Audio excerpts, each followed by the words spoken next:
പോവാണ്. നമ്മൾ സ്വപ്നം കാണുന്ന ഒരു പ്രധാനമന്ത്രിയുണ്ട്.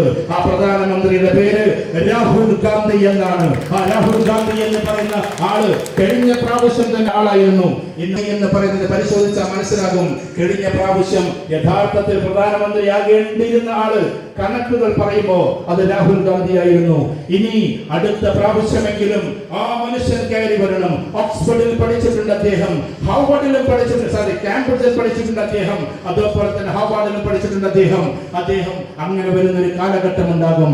അതില് നമ്മുടെ 1-2 മിനിസ്റ്റേഴ്സും ഉണ്ടാകും. ഞാൻ അവകാശം വന്ന് പറയില്ല, മുസ്ലിം ലീഗിന് വേണ്ടി സംസാരിക്കാൻ. ഇന്ന് പലസ്തീൻ നിങ്ങൾ ആലോചിച്ചു നോക്ക്. പലസ്തീനിൽ അങ്ങനെ പ്രശ്നം വന്നപ്പോ ഇവിടുന്ന് പോയിരുന്നു ഒരു മനുഷ്യൻ, ഇന്ത്യൻ യൂണിയൻ മുസ്ലിം ലീഗിന്റെ മനുഷ്യൻ, ഈ അഹമ്മദ് എന്ന് പറയുന്ന മനുഷ്യൻ തൊപ്പിയിട്ടുകൊണ്ട് അന്ന് BJP-ക്കാരെ പറഞ്ഞങ്ങട്ട് കാല് കുത്തരുത് എന്ന്. ഇത് നിങ്ങളല്ല, ഇത് ഈ അഹമ്മദാണ്, മുസ്ലിം ലീഗിന്റെ പ്രസ്ഥാനമാണ് എന്ന് പറഞ്ഞ അഹമ്മദ് സാഹിബ് കടന്നുപോയതുപോലെ ഇത്തരം ഇഷ്യൂവിലേക്ക് കടന്നു പോകാൻ ഇനിയും ഉണ്ടാകണം നമുക്ക് MP-മാർ, ഇനിയും ഉണ്ടാകണം നമുക്ക് മനുഷ്യരെ ചേർക്കുന്ന MP-മാരും MLA-മാരും. അതൊരിക്കലും വഴികെട്ട് അങ്ങോട്ടും ഇങ്ങോട്ടും പോകരുത്. അതുകൊണ്ട് അതിമനോഹരമായി ഇന്ത്യൻ യൂണിയൻ മുസ്ലിം ലീഗിന്റെ കൂട്ടത്തിൽ ഞാൻ ഉണ്ടാകുമെന്നൊരു പ്രസ്താവ്യം പോലെ എല്ലാവരും ഇൻഷാ അല്ലാഹ് പറഞ്ഞിട്ട് കയ്യെത്തിയാട്ടെ.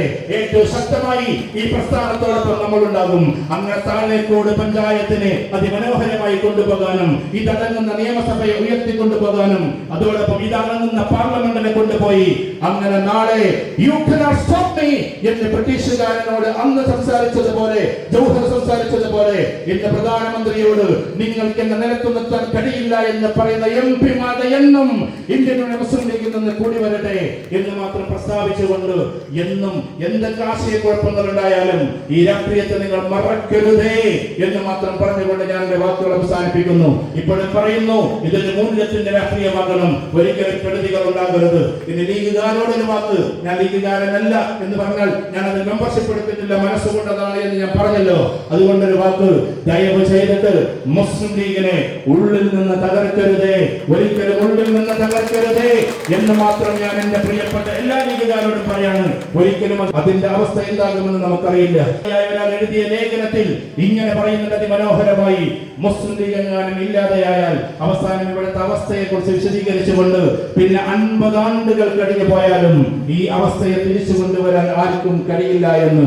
50 വർഷം പിന്നിട്ട് പോയാലും ഇന്നത്തെ സുസ്ഥിരമായ അവസ്ഥയെ ആർക്കും തിരിച്ചു കൊണ്ടുവരാൻ വരില്ല എന്ന്. അതുകൊണ്ട് യശസ്സോടെ നമ്മൾ പറയുന്നു, നമ്മൾ ഇതിന്റെ ഹരിതാഭത്തിന്റെ കൂടെ ഉണ്ടാകും, മനോഹരമായി നമ്മൾ ഉണ്ടാകും. അങ്ങനെ മുന്നോട്ട് പോകുമ്പോ മരിക്കുന്നതിന് മുമ്പേ ഒരുപാട് കാര്യം നമുക്ക് ചെയ്തു തീർക്കാനുണ്ട്. അഥവാ മരിക്കുന്നതിന് മുമ്പേ ഒരുപാട് നമുക്ക് ചെയ്തു തീർക്കാനുണ്ട്. മരണത്തിന് മുമ്പേ ഈ പഠനത്തിൽ നിന്നുകൊണ്ട് ഒരുപാട് കാര്യങ്ങൾ നമുക്ക് ചെയ്യാനുണ്ട്. അങ്ങനെ മുസ്ലിം ലീഗ് എന്നും ശക്തമായ പ്രസ്ഥാനമായി മുന്നോട്ട് പോകട്ടെ.